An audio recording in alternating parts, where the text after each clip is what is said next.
here. See you all back there. Thank you for inviting me here.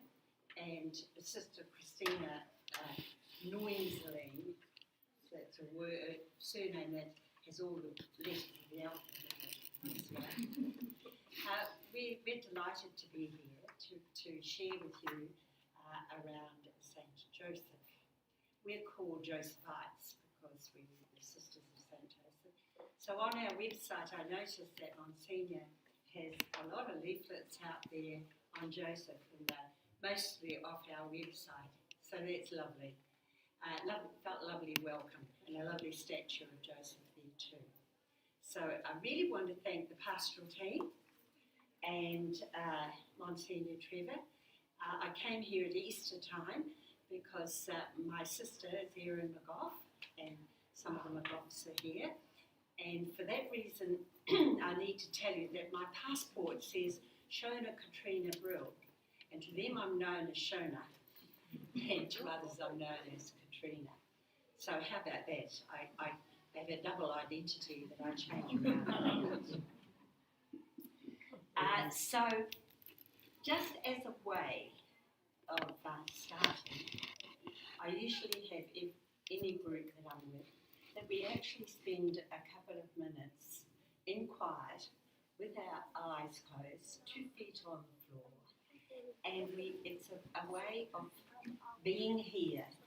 And when we have our eyes closed, just sense your body relaxing.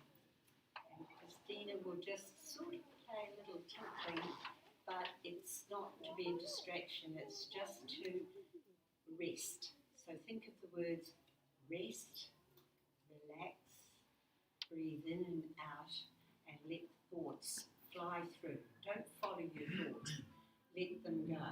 So let's just spend a couple of minutes doing that.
Just feel your body relaxing. And so now we'll begin the session by singing. And Sister Christina is our musician here today. And this song is about bringing our whole selves. You're going to sing it right. You changed the words on me yesterday, so they're not the right words. Just a gathering mantra, so it's easy to catch on. Gathering as one, body, spirit, soul, and mind. Gathering in faith, we find you in every place.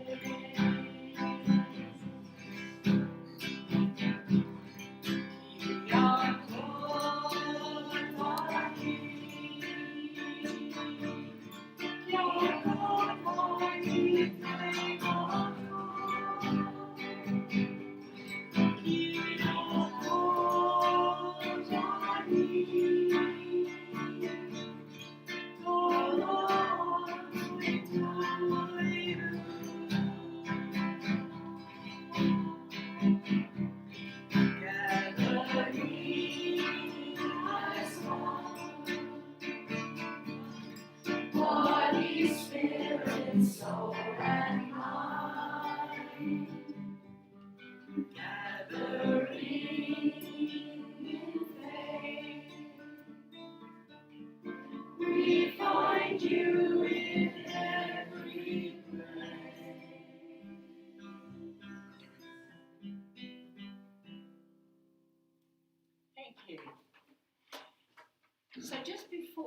get on to Joseph, I just want to set a bit of context.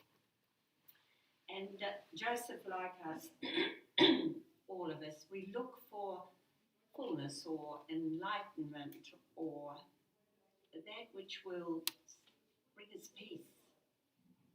And we often call that enlightenment. And I think this little verse helped me.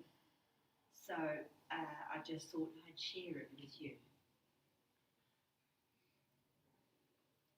Where shall I go for enlightenment or fulfillment or peace or happiness?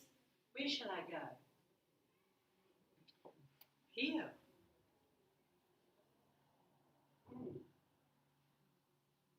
Well, when will it happen?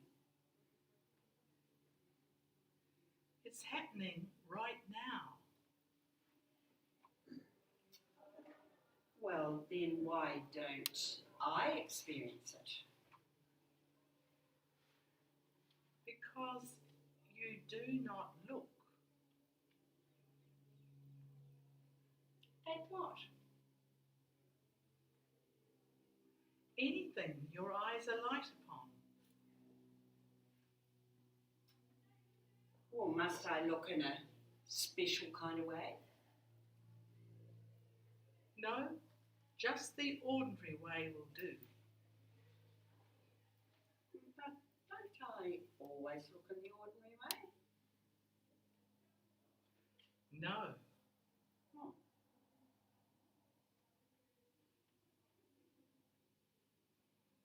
Why ever not? Because to look, you must be here. You're mostly somewhere else. So that's helpful because when we're talking about Joseph, who's the only man or patron that is and famous for doing the ordinary extraordinary well, the ordinary things that we do. I think he's a great saint, great one to have. Because there isn't famous people around the place. You don't say, oh, you're famous for just doing ordinary things. No, that is, you're mostly somewhere else. The fact of being in the now, right where what your eyes light upon. I remember being in Ireland, and of course Tara comes from Ireland, and the McGoffs are mathematically half Irish. Yes. But I was there as sisters. We've got 40 sisters there. And I was there one time and I couldn't help laughing because I went past this fellow with a backpack and he had a thing like this and I looked to see where he wanted to go and it said, any place else but here. And that is what happens to us all day. We're always in the future or in the past or something. It's very difficult to stay in the now. But I think Joseph wasn't too bad at it. So that is why the word present starts to come in here. The greatest present you can give another is your presence. And guess who's not giving it down in the corner there? You're the one looking. It's kind of important that we pick up this word of presence. And Mary McKillop had a great saying that we pick up from her. She founded the Sisters of St. Joseph with Julian Tennyson Woods. And she said, look, there where you are, you will find God. There where you are, what you're doing, washing up, whatever you're doing, there. That's where you'll find God. So it's being present, presence and attentiveness to what is in front of you. This will be what we will see that Joseph is very good at.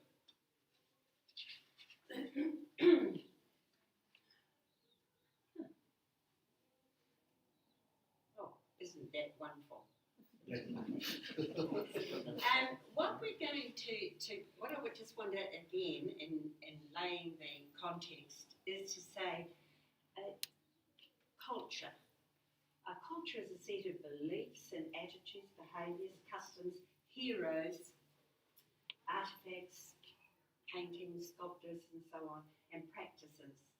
And we belong to several cultures in our life, in our situation, but they need to be in harmony or complementary.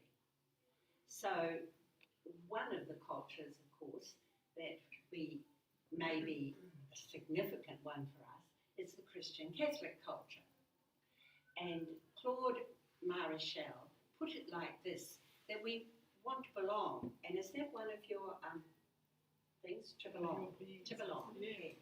Belonging is instinctual in us. So he says something like, it's a particular story to enter with characters of inspiration. And we're going to look at one of those characters today. So, a language to speak. So you know that we have a language, a Catholic language often, that might not means to us, we know what it means, but not to other people sometimes. A group to which to belong, a way to see life, a way to pray and sing and dramatise, a ministry or an outreach to undertake, and a place of God to see. So it's in this Catholic culture that significant people, we bring them into our lives through stories, art, sculpture. Missed out all the pictures I had there, but anyway, we bring them into our lives through stories, art, scripture, and music. So we're looking today to tradition and stories. Now, if you have a look at that sculptor,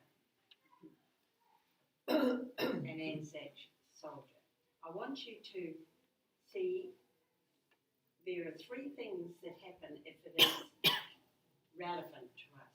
It'll evoke feeling, hold meaning, and point to something beyond itself.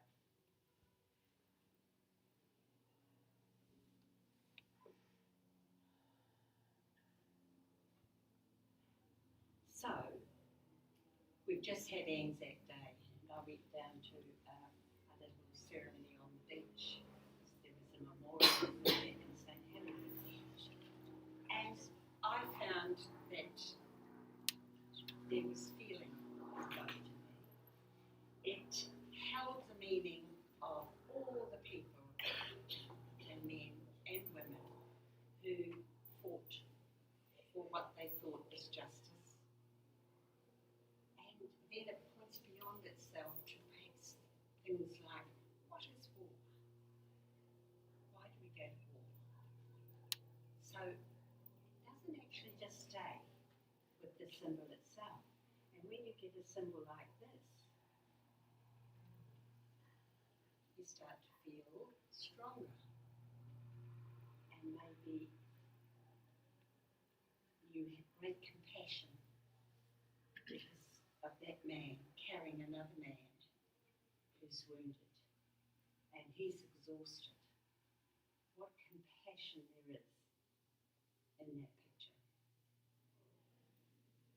But when it points beyond itself, it may and could bring negative feelings, like this shouldn't happen. Why do we have this? Or it might be, isn't courage wonderful? Aren't people wonderful, the sacrifices they make for the common good, for their country? Do you see what I'm trying to say? It doesn't necessarily mean that it's a good feeling, but it points to something, makes us question things. Now, how about this one? What do you think that one is? Can you see it better than me? It looks like a basketball. Is it a basketball? Yeah, because it's got a 23 in its jersey and it looks like it's got a basketball in its hand. Right. What's this here, do you think? That's someone trying to, It's got a face there. someone trying to block it. Oh, yeah. Well, this one causes me to look and look again. Perhaps if I was a basketball, but there's a lot of movement there, isn't there? So you could look at muscles. You know, you could say, oh, this reminds me of my young days. But I'm not sure of that rather ugly, ugly hand. And I'm wondering if it represents something else. So you see, it's got a story, and I don't know it. So I'm questioning it, and it calls me forth. So when you're looking, just become aware of these things. It evokes feelings, all sorts of feelings, maybe positive, maybe negative. This structure, this sculpture, holds meaning. It holds meaning for the person who did it and the group who did it, but it can also hold meaning for me. And it points beyond itself. It's not just about basketball. It might be about, I wondered whether it had something to do, can you tell what culture the man is? No, I couldn't either. So we can't say, but it points beyond itself, even if it's a question of, I wonder what that hand beside him means, and what does it mean to me? So all I wanted to do was to do that first, because in our Catholic culture, we've got sculptures. Some of them well done, and some of them not so well done, but that's life. But I want you to look at this sculpture. That was just to show the music sculpture. Now just look and sit with that and quiet and get in touch with what feeling does it evoke? What meaning could it have? And how does it point beyond itself?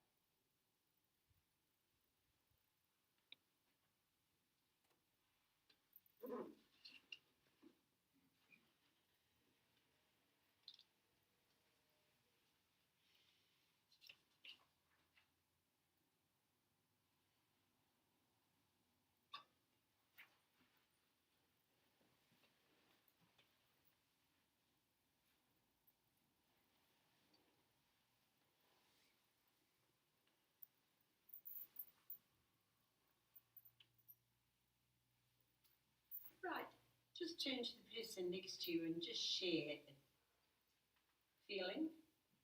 What did it evoke in you? What does it remind you of?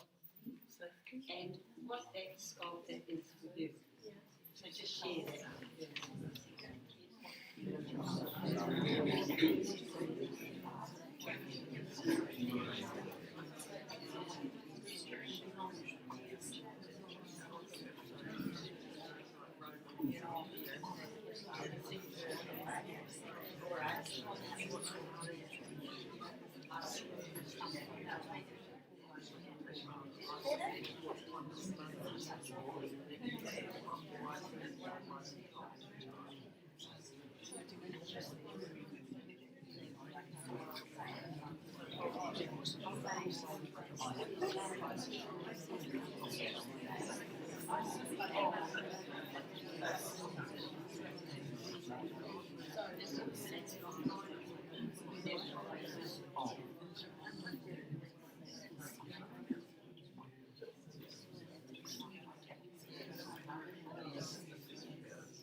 mean, Yes. Don't mean. probably not. Yeah. I'll stand up. Is that better for you people at the back? Am I speaking a bit clear? Yes. I'm sorry about Come out of that. your corner. So, am I in front of you then? So, what was the feeling? Just call it out. Love, joy, security, right? Strength, yes, right? Fatherhood. Fatherhood. Yeah, exactly. Now, have we ever had anyone famous for fatherhood? Yes,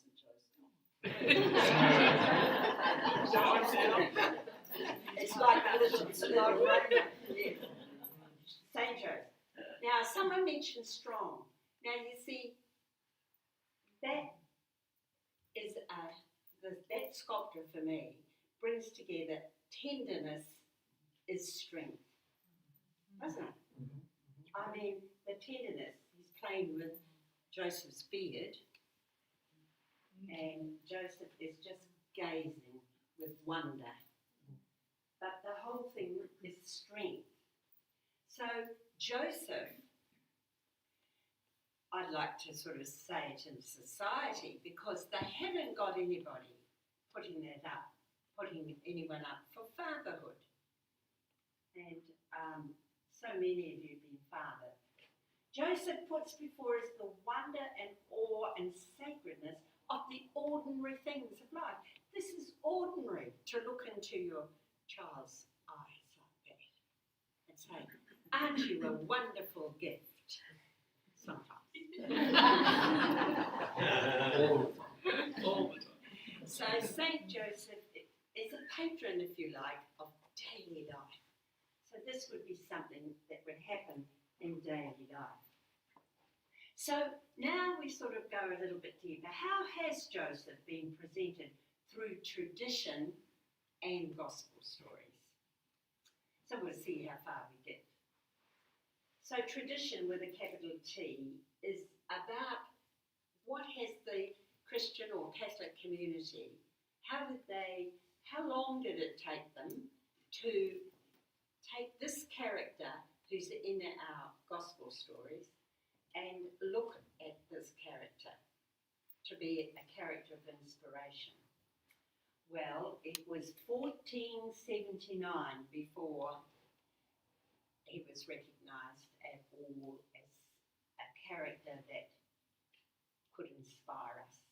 And that was the fact that they made St. Joseph's Day to be celebrated on the 19th of March in Rome, not anywhere else. And in 1871, I think that was the Franco-Prussian War time, because Vatican I was interrupted, not Vatican II, but Vatican I, and that council declared St. Joseph patron of the Universal Church. And I think that's the statue you've got in the foyer there, holding the world or the Universal Church. So that was in 1871. And that was when Mary McKillop and Julian Tennyson were just starting off the Josephites in 1866. And they took Joseph as their patron because they'd seen an order in Le Puy near Lyon in France, and they were free to be with the people in the marketplace and so on, and not in an enclosed convent. So we were founded to be we were an Australian order, so we were founded to go wherever we were called by the people, and often it was people who were settling in along the railway line, they worked on the railway lines. So our sisters were often living in tents or in the sacristies. They tell many stories of those colonial times in Australia and in New Zealand. Mary McKillop herself stayed here a whole year and then visited 3 other times. She loved New Zealand. She went to Rotorua especially because she had rheumatism. So she went to the hot balls. Anyway, this is not about her today. This is about Joseph. So we've got Pope Francis announces the year of Joseph. And that's why I've got this picture with a father's heart. And that's really, really what I think is wonderful, because he's bringing this fatherhood out. So how about that one? And that one. Can you see? Yeah. He's crying. And that one is in your pamphlet today. Parish pamphlet. What about that one? You like that one? Look at the muscle.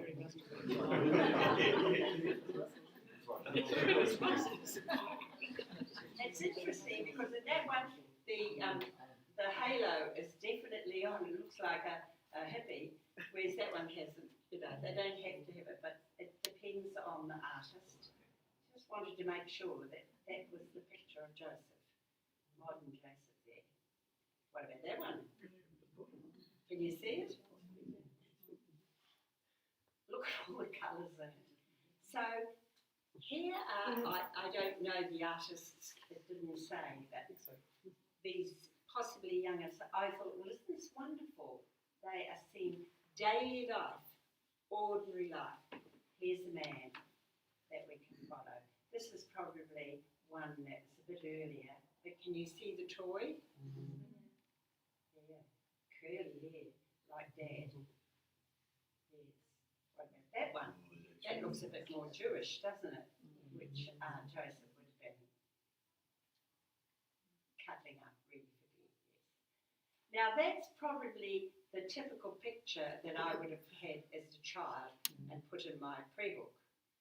It's sort of, I don't know, it was commercial at the time. I think they put out a whole lot of pictures like that, but it's very family oriented. Everyone together, daily life. There again with the family. Looks like they're in a cave. This one looks as though it's from a film. Now this is what happens for all of the Holy Family, if you like, is it gets enculturated. So we take Joseph and make him look like us, or in this case, I think it's Asian, but I don't know. Well, that's what you do with Dad, isn't it? It's the daily things. What about that one? That was by Josephite's sister. Play is important. It's part of ordinary life. Play. Now, I wonder if you can see something there that makes you think it might be a modern picture. Any of you people see? What do you think? That's right. They've got the cap. He's got the cap on here back the front, and this one's got it. So they're having a cuddle. I don't know what he's got in his hand. Do you? Fine,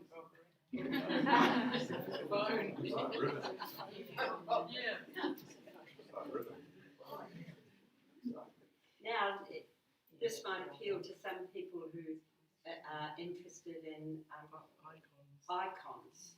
This is a genre of art. You know, that it's very stylized. But that is an interesting one there. And then that's kind of interesting. If you look at it in this one, Joseph is I think he's sleeping, isn't he? So he's holding his head. But look down here. You can see holding hands. I hope it's with Mary. So it's kind of like, yeah. So, what awareness is rising in you about Joseph? So we'll just share that bit too. What's arising in you about Joseph that, well, it might have been there, but you hadn't brought it to the front? What are those pictures? Or what was your favourite picture that you saw there? Okay, could you do that? Just a little bit of sharing. And what's arising in you? Or what picture did you like?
All right.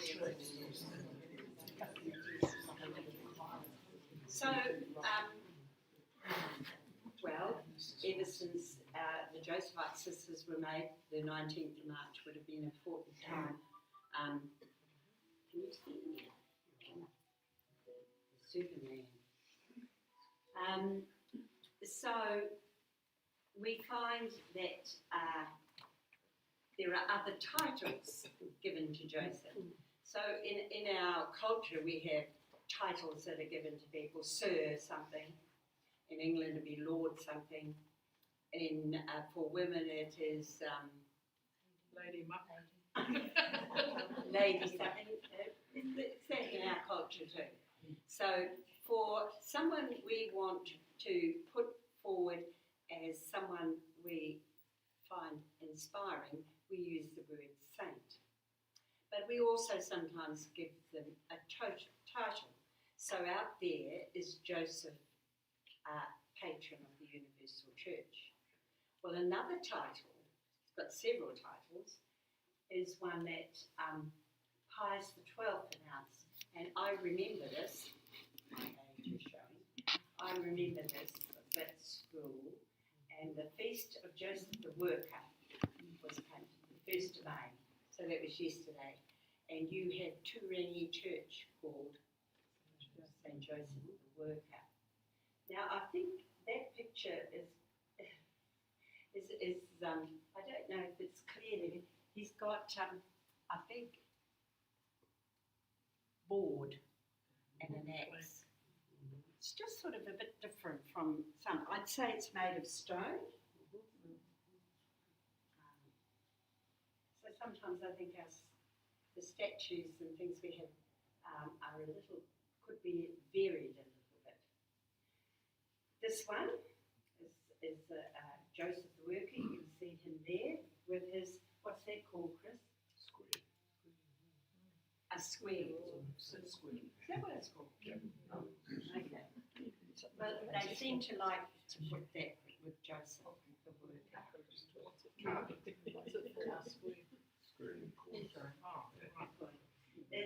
Here's a picture that's celebrating the feast of St. Joseph the Worker, really. And St. Joseph was a just man, tireless worker, the upright guardian of those entrusted to his care. May he always guard and protect families. So Joseph the Worker, to Joseph it wasn't a question of success. It was being faithful to the mix we call life. So here we have a feast day brought in, which was yesterday, celebrated a bit today. And sometimes it's good to look at the context of why that feast was picked at that time.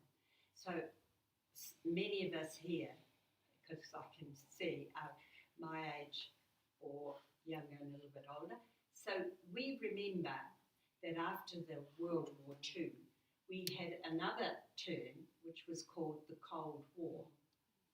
And the Cold War was the rise of communism. Maybe it was the fear, but at that time there was a real sense of extreme socialism.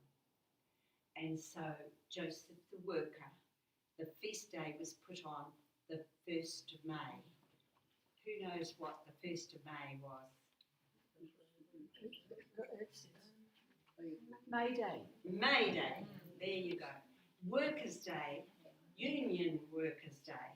Everybody could use. So what does the Catholic Church do but put Joseph the Worker on the 1st of May as someone who, counteracts, I suppose, the extremism that was starting to occur with communism at that stage. So Joseph the Worker became someone we could appeal to. And what happened is that I found this prayer, which is interesting because people, when they're out of employment, and it's a bit like now with the pandemic, but it says, Saint Joseph the Worker, please grant peace and guidance to those seeking employment. Then it's got, beloved patron of all workers, I need your wisdom to guide my footsteps along the right path and to lead me to find the proper things to say and do in this quest to find employment. So that was going for an interview. I wish to use the gifts and talents God has given me, but I need the opportunity to do so with gainful employment. Do not abandon me, dear Father of Jesus, foster Father of Jesus, in this search, but rather intercede to God for this favour I seek, so that I may return with praise to God and thanksgiving for your gracious assistance. Grant this through Christ our Lord. Amen. So that would be a prayer now. We don't always have to say a formal prayer. The way to bring presence is to bring them to mind. So you could be walking along worrying about being employed, and you bring Joseph to mind. That's all you have to do. And say, Joseph. Just say Joseph's name. Joseph. Be with me. Well, Joseph is with you, but you're aware of him being with you. So it's now this is interesting. Joseph's come to be sell your home with the help of St. Joseph. So here's the commercial world getting a hold of Joseph and thinking, oh, this is good. Because sell your home with the help. He knows. Actually, carpenter isn't the right word for Joseph. It's really builder. At that time in his culture, it wasn't just carpentering. It was stonework and so on. But anyway, there you are, those of you who are trying to sell your home or buy a home. Joseph has become popular. It works. It works, doesn't it? Good. 3 houses. 3 houses. Oh, very good. Little statue in the front yard. Oh, There you go. yes. These little practices, they may sound like superstition. Well, look at it differently. Look at it as bringing to mind the fact that the Spirit in Joseph, the God Spirit in Joseph, the Spirit can, some of you would call it positive thinking, but you're right. I suppose it sounds a bit callous to say it works, So, let's sell Joseph. I think it has to be more genuine than that, but when you bring your mother to mind who might be dead, you bring your father to mind, you feel them there, and that's the support you can get. So you can bring Joseph to mind and have that support. Well, have I got time to tell you a story? Talking about it the other day, I have a little money purse like this, see? And I had it there, sitting in there, and Christina was letting me off in St. Helier's, and it was raining, and I had an umbrella in one hand and a bag in another one, and this. And as I got out of the bed, car, I had this open, and this fell down, and I didn't know. I rushed over to the shop. It was only about 5 minutes. Put my hand in, and this particular thing has all my cards. Supercard, license, library card, every card I can sit on. I thought I was very clever to put it all in this. So I kind of went white. Christina had gone on. I thought I must have dropped it in the front. So I rang her quickly, said, "Is my purse fallen into the front?" No. So she came back. Well, anyway, cut the long story short, we were going around looking, thinking, on the road, in the shops, gave our number to everybody. Took about an hour, I suppose, then rang to cancel the card, hold the card, and all the time I was going, well, I was getting this PowerPoint ready, so I think, Joseph, of ordinary things. Dropped my purse. Joseph, I couldn't speak. I was just, what am I going to do? And with that, the phone rang. I answered the phone. She said, "Hello, is that Shona?" Because they'd shown Katrina Brooke. I said, "Yes. Have you got my bag? Have you got my purse?" She said, "Yes. A young man came in with it. Had seen it on the road." I said, "Oh, tell him he's lovely. Tell him he's wonderful. I'll be there straight away." So it's bringing to mind when you're upset, you can't think anything. You don't go and find a prayer and say it, do you? Anyway, my friend Christina has made me put it on. I'm looking for a shame.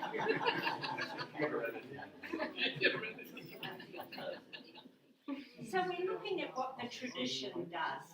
Oh, that's a very modern one. I just noticed that. What's he got in his hand? A hammer? Yeah, a hammer. Now, this is an interesting one. That's an advertisement. Now, the Pope likes this one of Joseph sleeping. But again, he uses it as a tradition. If he writes notes to Joseph and puts them under there, and it's actually not out. I read that it's outside his office door, and now that's a little tradition. That's a little tradition the Sisters of St. Joseph had right early in their things, but even down to we need sunshine tomorrow. Let's put a note under Joseph. Well, we put the whole statue outside. It was a sport day. Put the statue out and it wouldn't rain. They're heavily into magic. So it looks like superstition, but it is actually consciousness. You are making conscious the desire. It may not be. It may not be that it ought to be, but you can at least feel that you have been as conscious as you can. So that's a tradition. Now, there also is the tradition of Joseph, and the tradition made the assumption that, heavens, Joseph died with having both Mary and Jesus present. So, in 1883, Pope Leo XIII granted priests to celebrate use in honour of St. Joseph as the patron of a peaceful or happy death. So again, a little tradition. It's a little tradition there. And why does often the statues, except some of the ones we've seen, have a lily? They often have, St. Joseph lily, or this comes from the Old Testament, First Testament, where the staff blooms into lilies. That's a very, sort of, I don't know what you call that, purple cloak and everything. But that's the usual Joseph that you get, and I think we have to start rearing and use some of the ones that we've seen.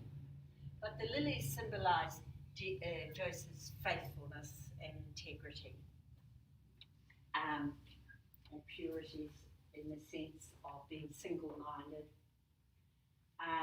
Now, often he will have be holding two doves, and that was sort of saying that Joseph, belonged to the working class. You couldn't call Joseph poor, as the poor were there, because he had a job. So, but he was a worker. He certainly worked for his living. Now, here's what Francis says, Pope Francis. This is on your leaflet. Each of us can discover in Joseph a man who goes unnoticed, a daily, discreet and hidden presence, attentive to the ordinary, staying with what is now. Now, often then they say Joseph is a humble man. So what do we mean by that? Can you read that for me, Alexandra? Loud our voice so they hear you down there. A heart that is generous, hospitable, inclusive, warm and encouraging of others.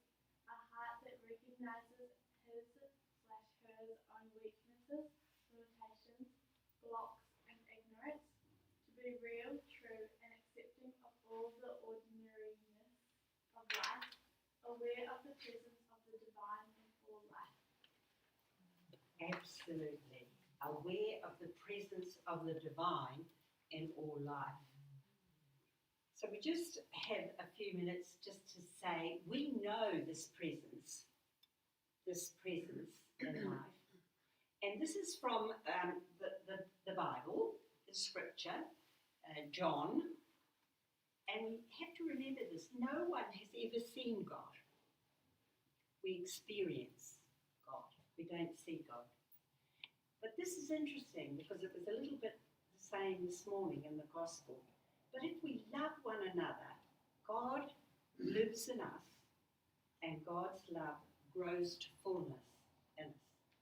By this we know that we live in God and God lives in us because God gives us God's own spirit. Now, Monsignor this morning said a better word for lives, maybe abide. So you find that in some translations, abide. But what's interesting here is John is trying to say, where is God? In us and everywhere. But it's strange that we don't want to believe that. We will not at times believe that we are made in the image and likeness of God. It's our teaching. We don't believe it because I went down to the butchers some years ago where the All Blacks were playing here, I think, and it was a Thursday. And I got some meat and I knew the man behind the counter and he said, "Oh, hello, sister," and I said, "Hello." And then as I was going, I said, "I suppose you're thinking of Saturday." That was going to be the big match. He said, "Oh, yes, sister, say something to the man upstairs." And I went, okay. And now, many people, when they speak of God or God's Spirit, it's up there. Not up there. It's everywhere. In creation and in us. But we find it hard to believe that. But that's what we're doing. We're bringing it to mind. So when we see Joseph, seeing the extraordinary in the ordinary, he was a husband, a father, a provider, and a worker. He did everyday things, listened attentively to his dreams, and they're in inverted commas, meaning his inner spirit. He stayed present to the now, what was in front of him. Joseph had courage in facing his fears through listening deeply to his inner spirit. He made a difference. Now, what we need to get from this is doing the extraordinarily well, which means being attentive to it, we make a difference. And it's as ordinary as me smiling to the bus driver and saying, I hope you have a good day. Have I made a difference? More than you think. Because if I came in and said, why isn't this bus always on time? I've been waiting here for ages. What happens? I make a different kind of difference. So it's about believing that and not thinking, oh, you know, our ego gets in the way sometimes. You know, like if I went to this and performed that, got a lot of feedback that, you know, you're great. Well, yes, you can do great things, but don't forget the ordinary things. They make a difference. And so, this little song sort of picks up how the Spirit or the presence of God is in everything.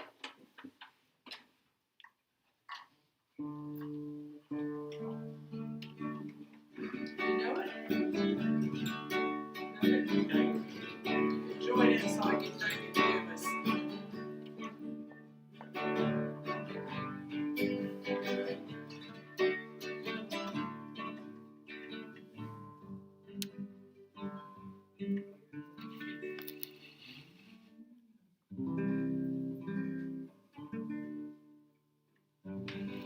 In the laughter that we share, in the joy we celebrate, in the friendship that we have, our God is.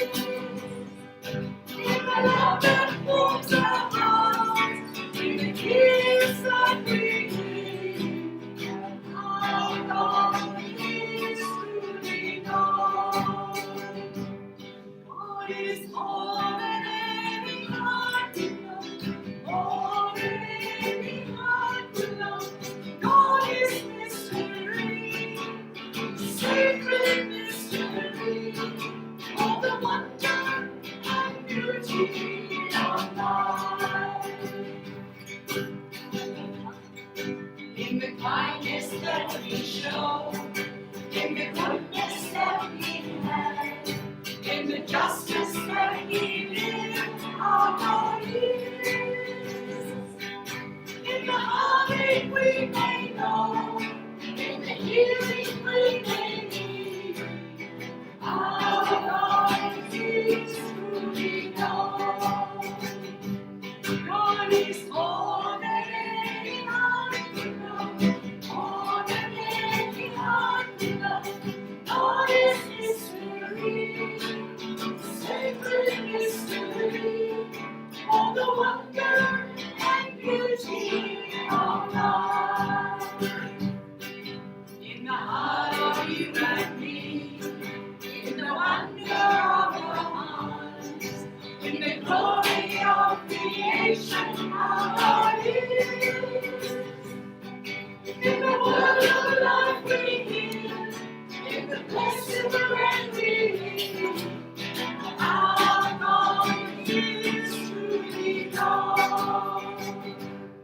God is more than any heart to know, more than any heart to know. God is mystery, sacred mystery, all the wonder and beauty of life. Sorry. We have a half an hour yet, so could we just stand up because it's getting numb at both ends and just talk about what's staying with you.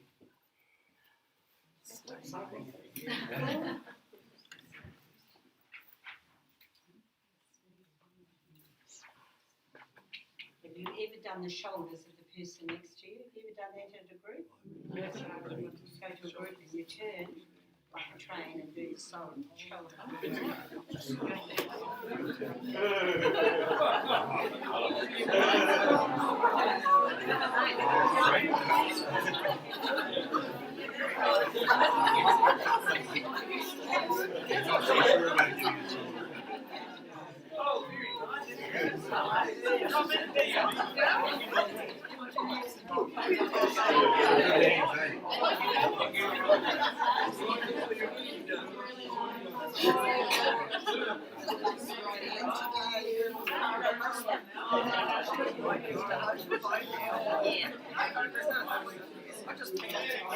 Just across the shoulder.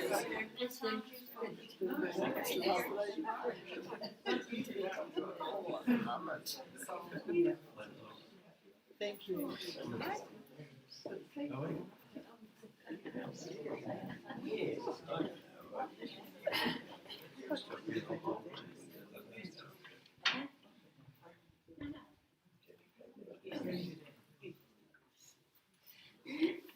So we just start off. Am I still being heard down there? Yep. Yeah, good. Can I just start off with the name Joseph? Now, think of your name and just quickly share with the person next to you, what do you know about why you have your name?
Okay, so what does Joseph mean? And I'm going to ask Katrina here to explain. She has done Hebrew and Greek. As you can see, it's taken over half the screen.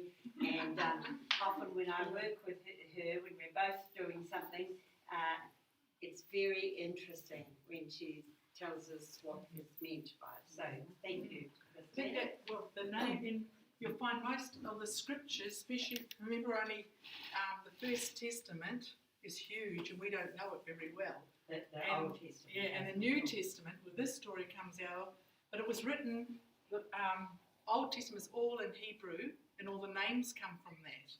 And then we've got a little wee New Testament and it's all translated. And you know what happens when you translate into another language? You can lose half the meaning. But in the Hebrew here, we remember the old Joseph, the coat of many colours Joseph? Yeah. And that most of the names come from a verb, a doing word. So for example, Nathan is the verb to give. And Joseph is the verb to make something out of nothing. Isn't that great? To increase. And I always think of that, because we're of the tribe of the Sisters of St. Joseph, so we often have to go to a place where there's nothing going in the country, where you think there's nothing going. But how do you make something out of what is going on wherever you are? You know, to kind of like, instead of going and saying, oh, this is hopeless, you know, to come and say, no, there's something here because God's already there. So that's the Hebrew, that writing in Hebrew goes from right to left. So that's a Y, that's an O, that's an S, that's the E, the vowel there, and that's a final F. You're set. So if you're on about Joseph this year, how do we make something out of nothing, which is again, the positiveness and the theology of abundance.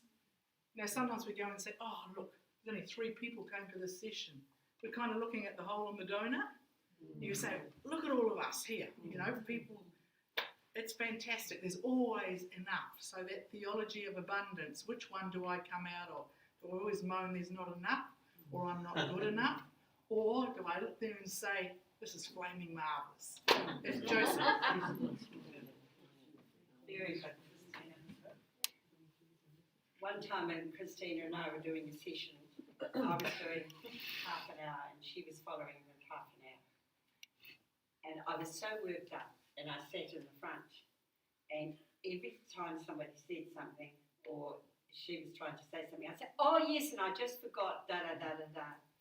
So anyway, Christina just came over to me like this and she Very said, tactfully. get off my stage. Her session was over. So I didn't have to say that to her. That was before I became humble.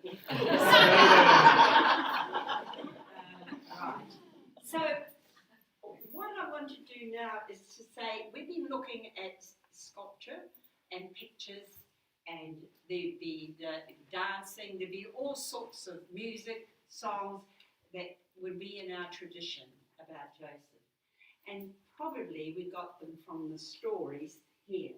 Now what I have up here, because I'm being careful, what I have up here is extracts from what is written in here, the Jerusalem Bible. There are 4 Gospels, as you know, Matthew, Mark, Luke, and John. And I just wanted to say that when we approach the Gospel stories, they're not usually meant to be history stories or an autobiography of Jesus. Matthew, Mark, Luke, and John wrote 4 versions of the record of the good news brought by Jesus with their particular communities in mind. Now, these 4 versions of good news were written after many years of pondering on the events of Jesus' death in Bethlehem, in Jerusalem. They think the first one was Mark, written in about between 50 and 60 years after the event. So often the Pentecost story is meant to be, I think, symbolic of 40 days, like 40 years. And they pondered and said there's something here that we experience. See, you can't see it. We experience his spirit still alive, which we called resurrection. So they put the word resurrection on it. We experience the spirit still alive in us. There were Jesus movements. One was called the Way, and then later on at Antioch, the main Christians came up. So this is just very quickly, but I just took it out from that book. It was a whole shift of consciousness in the worldview of life at this time. It was called Good News. It was also called Salvation, meaning it was good news because it was a different way of looking at life. It was that the love energy, if you like, or the love force, which is the God force, the God spirit, which we called. So the tradition was handed down in communities in the form of stories and parables and short saying, remembered for the light they threw on the person or message of Jesus. Some may be based on events, but mainly the question isn't, did this happen? It is, what does this story mean? Why did they write it down? Why did they give it to us in the context of the time? And what can it mean to me now? So these stories were mainly, of course, to try, and the stories of the birth of Jesus are only in 2 of the Gospels, Matthew and Luke. So they were added or put in because of their communities and to make sure that we saw that the Jesus spirit was human as well as divine, which of course we are now saying we have God's spirit within us. We have the divine within us too. So I won't get into any more theology, but I just want to say that in the Gospel of Luke, it starts with Mary pregnant. Joseph, in Luke, the story of Luke, he's worried at all that Mary is present. Now Mary was, there's a story just before that says, Mary said, what does this mean that I'm pregnant? But not Joseph in Luke. So Luke really sort of tells a story about this family and its daily life. So there's nothing dramatic in it. So you have them taking off. And I can't read it that sideways. Would you read that, Christina? This census took place while Quirinius was governor of Syria, and everyone went to be registered, each to his or her own town. So Joseph set out from the town of Nazareth in Galilee for David's town called Bethlehem, in order to be registered together with Mary, who was with child. So you do that. You have to be registered. Don't you have to be registered as a citizen or something? Do we? At birth. Well, if someone comes into the country, they do anyway. Yes. So they were law-abiding. They were an ordinary family doing what the Jewish people did. They went and registered. But of course, which happens, would someone like to, Tara, can you read that? Is it clear? It happened that while they were in Bethlehem, the time came for her to have the child, and she gave birth to a son, her firstborn. She wrapped him in swaddling clothes and laid him in a manger, because there was no room for them in the inn. So they're just a normal couple who had, they probably were expecting something to happen, but there was no room in the inn. Chris, can you read that? In keeping with the law of Moses, they took him up to Jerusalem to present him to the Lord, and also to offer in sacrifice a pair of turtle doves or 2 young pigeons. Yes, that is what. That's your picture of the 2 doves earlier on. 2 doves, yes, that's why Joseph. And, well, what we do is usually have a baptism ceremony. It's not, what I'm trying to say is it's just an ordinary thing to do. And when the 8th day came and the child was to be circumcised, they gave him the name. So it's very much a couple. They gave him the name Jesus.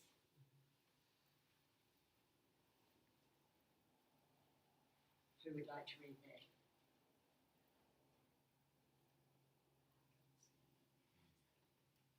As the child's father and mother were wondering at these things being said about him, Simeon blessed them and said, "Look, he is destined for the rise and fall of many in Israel."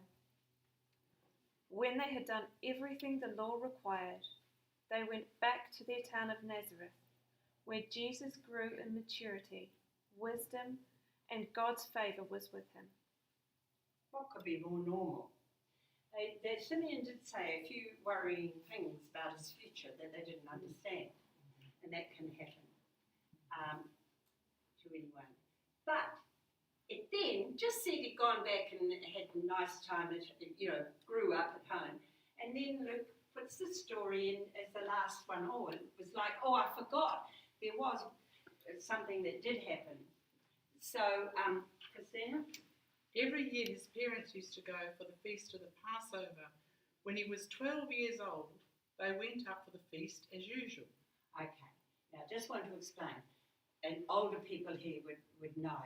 My father was working at 13. So 12 is not the 12 that we'd have today. In fact, the word teenager only came in after the First World War. So, yeah. So really, think of him as a teenager. 17. Okay. Isabella, can you see that? When the days of the feast were over and they set off home, the boy Jesus stayed behind in Jerusalem without his parents knowing it. Or do you do things without your parents knowing? Be honest. Do you? She said something. Exactly. Teenagers do that. Well, it's interesting. Of course, you saw them all going. They'd go in a big crowd. It's like going in a big busload. So they didn't realise.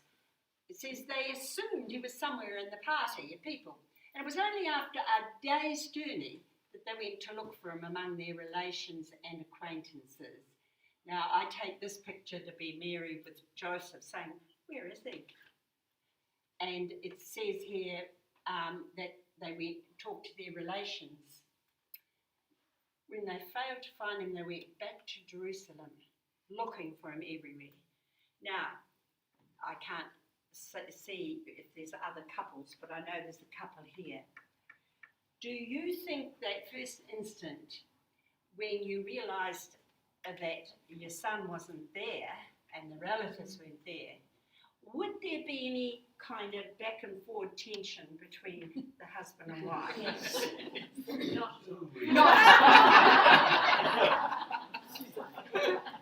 Of course, this is daily life. That's what I'm trying to say.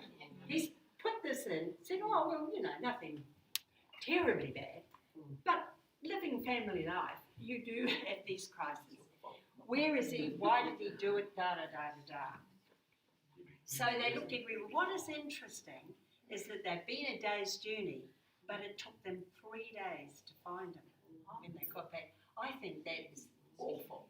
It happened that 3 days later they found him in the temple, sitting among the teachers asking him questions. They, Mary and Joseph, were overcome when they saw him, and his mother said, Jesus. Jesus. Why have you done this to us?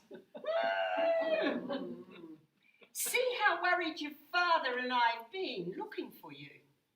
Actually, Joseph looks quite a little bit angry there. He replied, Jesus replied, well, why were you looking for me? Didn't you know it must be about my father's business? This is a typical way that a teenager would answer. You know, like, oh, well, I was just, you know, doing this or doing that. Only, of course, the story has been put there because they want to say that Jesus was aware, perhaps, that he was destined to be a leader in some way. So that's why he's put it there. But as far as Joseph and Mary is concerned, however, even though he said that, he went back with them then and lived under their authority. And it put again, he put it twice, he increased in wisdom and stature and in favour with God and with people. So that's a lovely story, isn't it? That's Luke's story. Just again, just connect in. Can you relate to that story with teenagers? But also how it feels? Just share a little bit like with that, will you?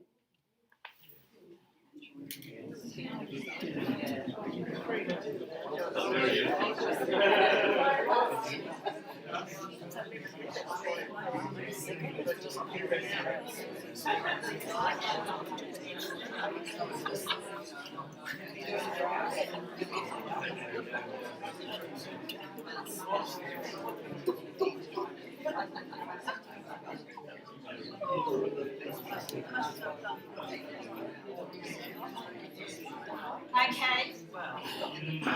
So Joseph was a parent. He knew the ups and downs, the day-by-day way of loving and letting go. So that's Luke. He writes stories where Joseph and Mary are very much a couple and the family do family things. And you have your ups and downs. Now in Matthew, who wrote mainly for a fully Jewish community, but we haven't got time to go into detail, but so I'll just share this story. Now, he has the story of finding Mary is pregnant. He's betrothed to Mary, and the artists here, it says, her husband Joseph, being an upright man and wanting to spare her disgrace, decided to divorce her informally. He had made up his mind to do this. Then an angel of the Lord appeared to him in a dream and said, Joseph, son of David, be not afraid to take Mary home as your wife. When Joseph woke up, he did what the angel of the Lord had told him to do. He took his wife to his home. So this is a different picture of Joseph. Now you get the artists, and they have filled the top part of this with little babies with wings and a bigger person with wings. Now I just want to say, we have to say, what is the picture trying to capture the story. Now, of course, angels don't have feathers. Oh no. I'm sorry. There's no feathers. And of course, they don't fly. But when you can't see something, an artist will create something when you can't see. So this picture is meant to say, wow, the presence of the awareness of the presence of God is here. God is always here. But the awareness, the word awareness is important. And so the picture is saying, gosh, and notice he's not lying down. So I think this artist is thinking more of dream, meaning stillness. He is being very still and allowing the spirit in me and around me, and give it time. Just give it time. And something will come to me and I'll know what to do. Now, do we do that? Yeah. It's interesting too, that word angel, that comes from the Middle Ages, that picture. But in the Greek, angelion simply means a messenger, not somebody flat with the wings. But we've come to see angel as those depictions, Yes. whereas it's a good message, and evangelization is bringing the good message. So it's again in the translation we can add on or lose a whole lot.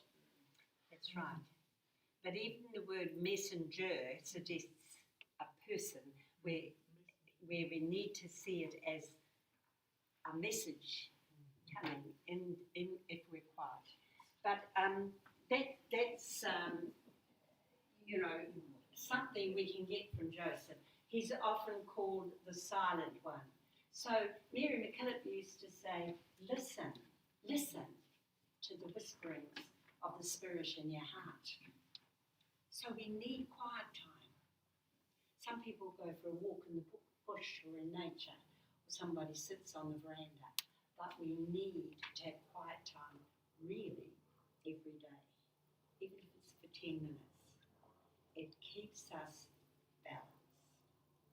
So when you lose touch with inner stillness, you lose touch with yourself. I know when I do. And when you lose touch with yourself, you lose yourself in the busyness of the world.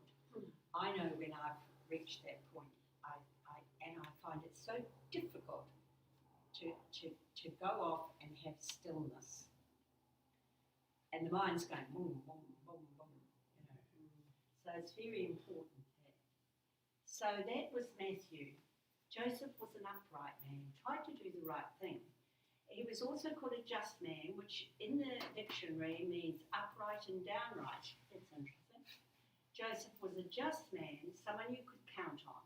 He lived the spirit of the law rather than the letter of the law when the situation demanded compassion and common sense. You see, he didn't keep the law there. He didn't keep it. He went with his inner spirit.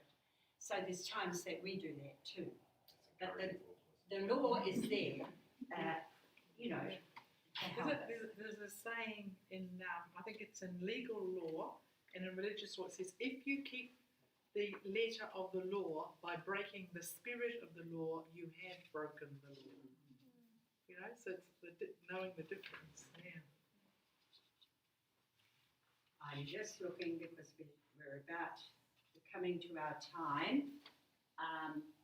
So I think I'll just quickly say that the other story where he did this listening was when they had to escape to Egypt because Herod, Matthew has this story in his, the only place it is, but again, Joseph is the main character in the story, and he's listening carefully, and this time it's fear. So when we have something we're really frightened of, St. Joseph get up and taking the child and his mother with him, he left for Egypt, where he stayed until Herod was dead. And at times, Joseph, like so many, was a refugee without home, welcome, or work, so that he could do it. So what he could do, he did. What he could do, he did. Made all the difference. Don't have to say, but if only I had this with me, if only I had that with me. What he could do, he did. Now that St. Joseph the Migrant Worker is also in your parish leaflet this morning. My word, Monsignor or the parish pastoral team, really full of Joseph this morning. So to live like Joseph, the spirit of simplicity, humble service and simplicity of life. Simple, practical, down to earth, grounded, real. Roll up your sleeves and work together. Courage to move forward, being true and authentic, trusting that all will be well. Providence. That's a very strong thing in the Josephite culture, in our culture. Interesting that humble comes from hummus. Earth. Did you know that? No. Humility's got a bad name, because really it's not to be put down and walked on at all. It's to be grounded, very strong. Joseph must have seen possibilities. Before closed doors with his feelings of emptiness, Joseph turned to hope that finds a way when there is none. So I'm just going quickly there. Oh, there's a nice modern one of going to Egypt. Yeah. They're in jeans. Okay, so listen, be still, like Joseph. Trust your own instincts, like Joseph. Act with courage, don't stay afraid, and believe all will be well. And so, just before we sing our last one, Katrina, I was thinking too, in all of those Gospels, Joseph isn't recorded as saying nothing. There's not one word. It's all action, walking the talk. yeah, he doesn't say anything. Now, just before we had that, because I think we'll sort of finish here, perhaps the market grandees. You're coming on my stage. Is it the wrong song at all? Could we all read this? Perhaps the market grandees, with all accomplishments of great moment, great movements, great works, but facing life as it comes, being content with the daily, what we call ordinary. Joseph was that kind of man, a saint. A saint. And we are too. Because that's all it means, is our goodness. Now, are we ready? Could be. Well, Hang on just a minute. Have you got the words up there now? I will put them up. Now, this is about believing the Spirit is in us.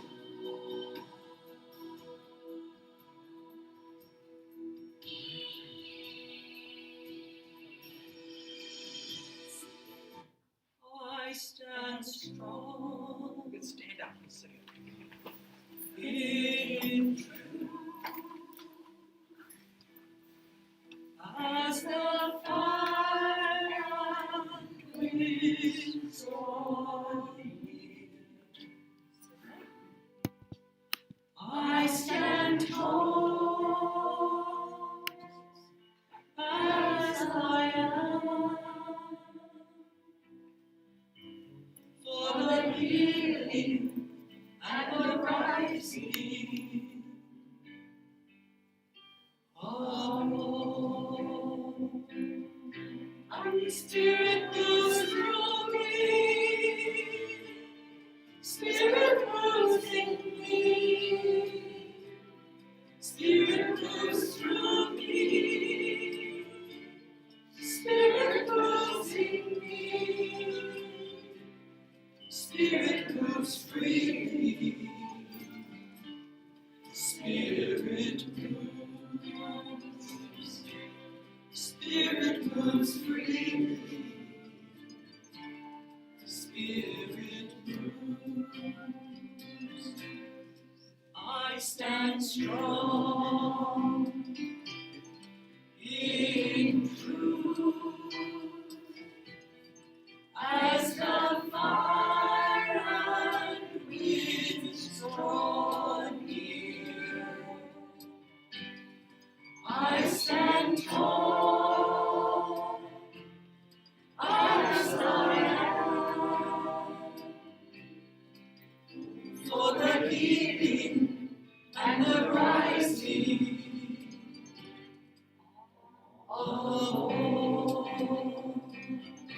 And the Spirit moves through me.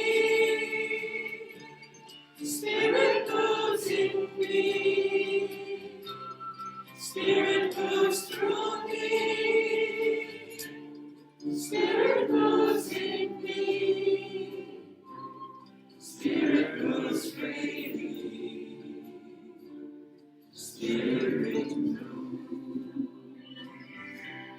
The Spirit moves freely. The Spirit moves. I stand strong in truth as that fire and winds draw near. I stand tall as I am for the healing and the rising.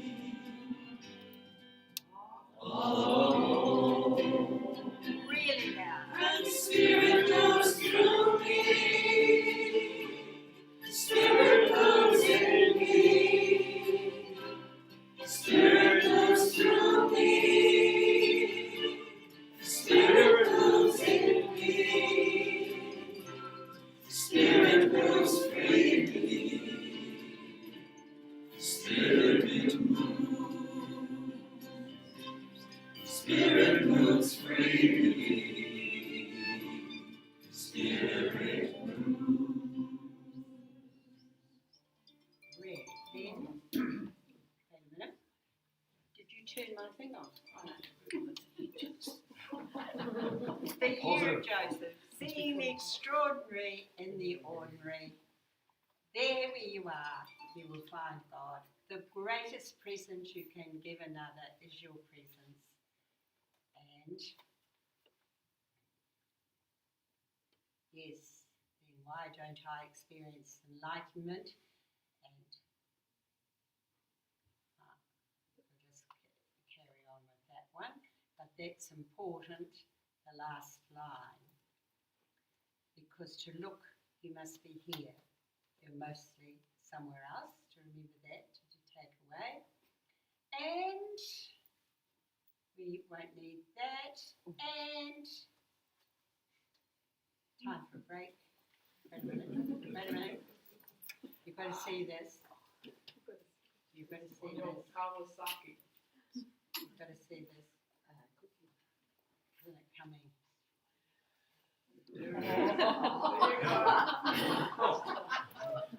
There you go.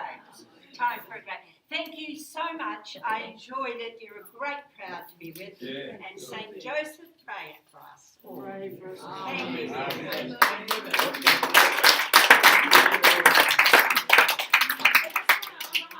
Amen. The parish of Tongariro Catholic, thank you Katrina and Sister Christina for joining us today and sharing with us those powerful reflections on the life of St. Joseph. And just that reminder to embrace the humility, but be present in the moment. That's right. So thank you very much. Thank you, Alison. Thank you. And anyone who wants that PowerPoint for any reason, we can, if you've got a stick, or we can give it to Monsignor. So you might need to tell me you need it, because otherwise I won't worry. I've also got the handout. Oh yes, here's a handout with some sayings. Quickly, you can go to the back seat, and you go in the middle somewhere. And there's plenty of food. Everyone's come to join us for lunch.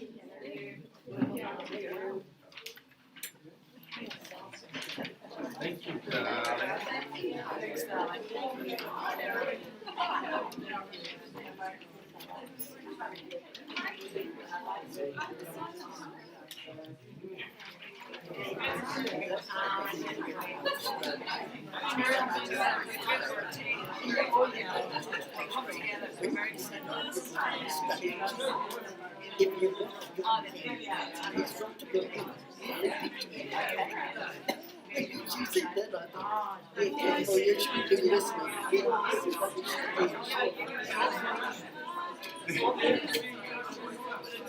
All will be well. Oh, good. All will be well. That's the one I want. We've already got people asking, when's it going to be finished? When's it going to be finished? All will be well.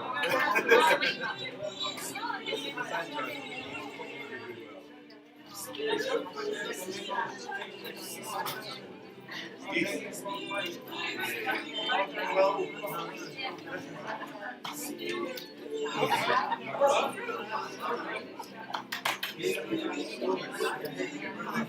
Got time. We can go and have lunch. So, a part of me just likes to sit now. We can go down the back. well, it's all going to be I think I've probably got as many here as I can fit.